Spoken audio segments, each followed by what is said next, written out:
Hello বন্ধুরা, আমি মহর্ষি blog থেকে, তোমরা জানোই। তো আমি রীতিমতো এরকম ভিডিও ছাড়ি না।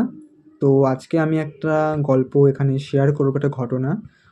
তো এই ঘটনাটা আমি কালেক্ট করেছি আমার ঠাকুমার কাছ থেকে, আর পুরোটা নিজের বর্ণনায় আমি দেব।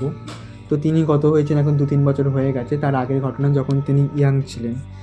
তো আমি ভাবলাম যে এটা বলি, তো আমার মাথায় সাডেনলি এলো। তো আমি আর বেশি কথা না বলে গল্পটা স্টার্ট করে দিচ্ছি।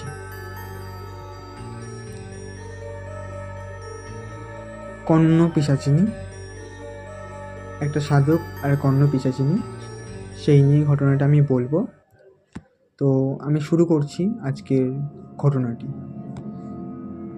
কর্ণ পিশাচিনীকে নিয়ে একটি ভয়ঙ্কর কাহিনী, যেখানে এক সাধক সাধনা করেছিলেন।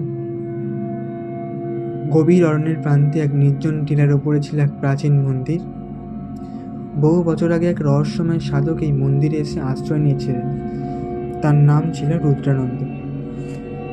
শোনা যেত তিনি এক ভয়ঙ্করী শক্তির সাধনা করতেন, কর্ণ পিশাচিনী।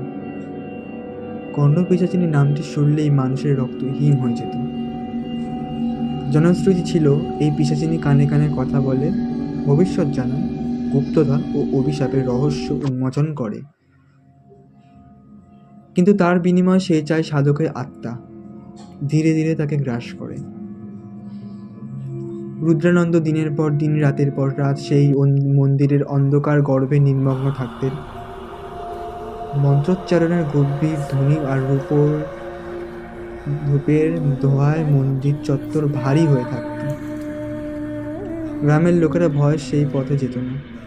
তাদের মনে হতো মন্দিরের আশেপাশে এক শীতল অশুভ ছায়া ঘোরাফেরা করছে। একদিন ভরা পূর্ণিমা রাতে রুদ্রানন্দের সাধনার চরম মুহূর্ত এলো। আকাশ কালো মেঘে ঢেকে গেল, বিদ্যুৎ চমকাতে লাগলো, আর অরণ্যের গাছপালা যেন ভয় কেঁপে উঠল। মন্দিরের ভেতর থেকে এক তীক্ষ্ণ চিৎকার ভেসে এলো, যা বহুদূর পর্যন্ত শোনা গেল। তারপর সব নীরব। পরের দিন সকালে গ্রামের কয়েকজন সাহসী যুবক কৌতূহলবশত মন্দিরের কাছে গেল। মন্দিরের দরজা খোলা ছিল। বেরোতে রুদ্রনাথকে দেখা গেল পাথরের মূর্তির সামনে নিষ্পন্দ হয়ে বসে আছেন। তার মুখে এক অদ্ভুত শান্ত অথচ ভীতিকর অভিব্যক্তি। কিন্তু কাছে গিয়ে তারা যা দেখল, তাতে তাদের রক্ত জল হয়ে গেল। রুদ্রানন্দের কানের কাছে রক্তের দাগ। মনে হচ্ছিল কেউ যেন তার কানে কিছু ভয়ঙ্কর কথা ফিসফিসিয়ে করে বলেছে, যা সহ্য করতে না পেরে তিনি মৃত্যুবরণ করেছেন। আর মন্দিরের পাথরের মূর্তির পাশে একটি অস্পষ্ট কালো ছায়া মিলিয়ে গেল, যেন কেউ দ্রুত পালিয়ে গেল। সেই দিন থেকে মন্দিরটি আরো ভয়ঙ্কর হয়ে উঠল। শোনা যায় পূর্ণিমা রাতে আজও নাকি সেখানে ফিসফিসানির আওয়াজ ভেসে আসে। গ্রামবাসীরা বিশ্বাস করে কর্ণ পিশাচিনী আজও সেই মন্দিরে বন্দিনী, নতুন কোনো সাধকের অপেক্ষা, যার কানে সে তার রহস্যের কথা এবং তার বিনিময়ে তার আত্মহরণ করবে।